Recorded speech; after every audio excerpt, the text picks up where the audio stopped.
Paris ऑलिम्पिकमध्ये बीड जिल्ह्याचा भूमिपुत्र अविनाश साबळे हा अंतिम फेरीमध्ये पोहोचला आहे, अशी माहिती जिल्हा क्रीडा विभागाच्या वतीने दिली आहे।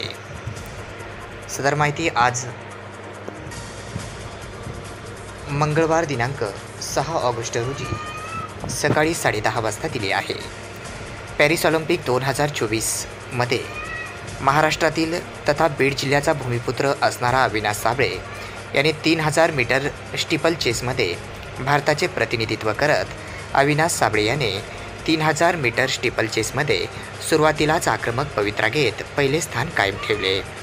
त्यानंतर योग्य नियोजन करत एनर्जी टिकून ठेवत अविनाश साबळेने 3000 मीटर स्टीपल चेसमध्ये अंतिम फेरीपर्यंत मजल मारली आहे।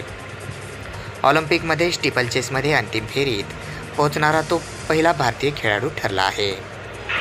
अविनाश साबळे हा महाराष्ट्रातील बीड जिल्ह्यातील रहिवासी असून तो सध्या भारतीय सैन्य दलात कर्तव्य बजावत आहे। याआधीच्या स्पर्धांमध्ये झालेल्या चुका बाजूला ठेवत अविनाश साबळेने सुरुवातीपासूनच आघाडी घेतली होती।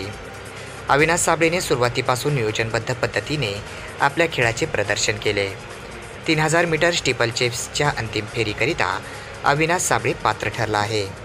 अविनाश साबळेने 8 मिनिट 15.40 सेकंदात पात्रता फेरी पूर्ण करून अंतिम फेरीत धडक दिली आहे। त्याची ही अंतिम फेरी 7 ऑगस्टला होणार आहे। महाराष्ट्रातील बीड जिल्ह्याचा रहिवासी अविनाश साबळे हा ऑलिम्पिकमध्ये स्टीपल चेसच्या अंतिम फेरीत पोहोचणारा पहिला खेळाडू ठरला आहे।